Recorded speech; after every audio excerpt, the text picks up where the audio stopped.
They say renting is for people who can't afford to buy. That every month you pay rent, you're burning money, enriching someone else, delaying adulthood, failing financially. Parents say it, friends repeat it, culture reinforces it. Even governments push it subtly through policies, tax benefits, and stories of finally owning your place. The phrase rattles in people's minds like an accusation. Renting is throwing money away. Few financial ideas feel as emotionally heavy, as socially loaded, or as quietly shame-inducing. But what if this belief, repeated for generations, is not simply outdated, but dangerously misleading? What if millions of people have made some of the worst financial decisions of their lives because they were terrified of being labeled renters instead of owners? And what if the idea that renting equals waste is not a law of economics, but a story told for purposes that were never fully explained? To understand how deeply this myth runs, picture a young couple sitting at their kitchen table late at night. Bills spread around them, calculators open, anxiety rising. They want a home. They want stability, identity, a place that's theirs, but the numbers don't add up. Everyone tells them they're throwing money away by renting. Their parents ask why they're delaying their future. Their coworkers brag about low mortgage rates.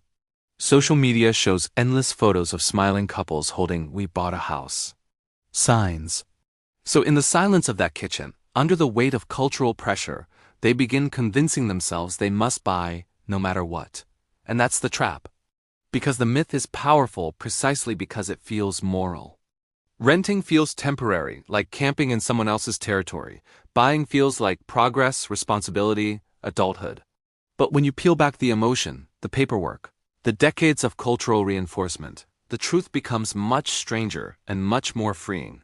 Rent, at its core, is a payment for services, shelter, location, convenience, mobility. It buys you a roof, a neighborhood, insulation from major financial shocks, and the option to leave whenever life changes.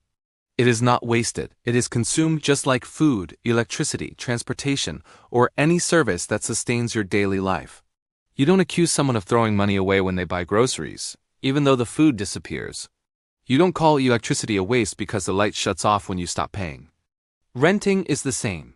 You're paying for something you use, not something you keep. The story becomes even clearer when you rewind through history. For most of human civilization, renting and owning coexisted as neutral choices, each shaped by class, geography, and tradition. But after World War II, particularly in the United States and parts of Europe, governments launched large-scale campaigns to promote homeownership as a patriotic duty, a way to stabilize families, create rooted citizens, and expand the middle class. Mortgages became accessible, suburbs exploded. Ownership became a cultural icon. And renting slowly became a symbol of instability, even failure. But that world no longer resembles ours. Today, jobs move faster than families. Housing is more expensive than ever. Wages haven't kept pace. People relocate for opportunity, for survival, for relationships. The idea of staying in one place for 30 or 40 years, the logic behind traditional homeownership, fits fewer and fewer lives. Mobility is the new advantage. Flexibility is the new asset. And in a mobile world, renting becomes not a weakness, but a strategy. Look deeper, and the real economics of renting reveals something surprising.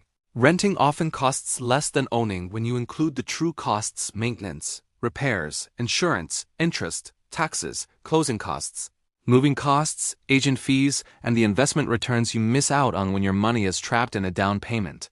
Homeownership is not just the purchase price. It is a lifelong pipeline of expenses disguised as security. So why do people cling to the myth? Because homeownership feels tangible. You can touch it, walk through it, decorate it.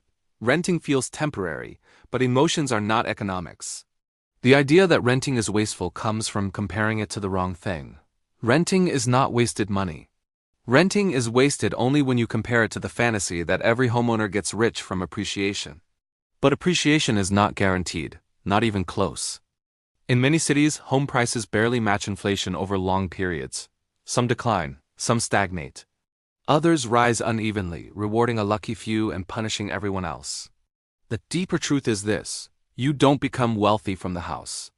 You become wealthy from the land under the house, and that land's value depends on forces far outside your control: population growth, zoning laws, political decisions, migration patterns, job markets, and global trends. Renting, meanwhile, lets you reposition yourself as these forces change. Owners are tied to one economic destiny. Renters can follow opportunity. Owners often underestimate risk because homeownership carries cultural prestige. Renters are accused of wasting money, even when their financial outcomes outperform homeowners over time. The stigma hides the reality. There are renters who retire rich and owners who retire poor. There are renters who invest the difference and end up financially free decades before their homeowner friends finish their mortgages. There are renters who avoid catastrophic financial traps like buying at the top of the market, facing massive repairs, dealing with unexpected tax hikes, or being stuck in declining neighborhoods. Renting doesn't block wealth building. Failing to invest does. And that is the part people never talk about. Renting is only a financial dead end if you treat it like one. If your money ends with rent, yes, you'll struggle. But if renting allows lower risk, lower stress, more mobility, and more capital available for investment, it becomes a strategic tool, a wealth-building platform rather than a detour. The myth survives because it's emotionally satisfying. Buying feels like conquering uncertainty. Renting feels like swimming in it. But wealth doesn't care about feelings. Wealth grows from alignment. Aligning your life with opportunities, your money with growth, your choices with your goals, not with outdated cultural narratives. If this episode reshaped how you think about renting and owning, consider subscribing to the Economic Rewind Vault, not for the channel's sake, but because every episode helps you break free from financial myths that silently shape your decisions. The more clarity you gain, the more control you reclaim. And in the next episode of Money Myths Rewind, we explore a belief that has influenced every generation for centuries. More money will solve all your problems. But history and psychology show a far stranger truth.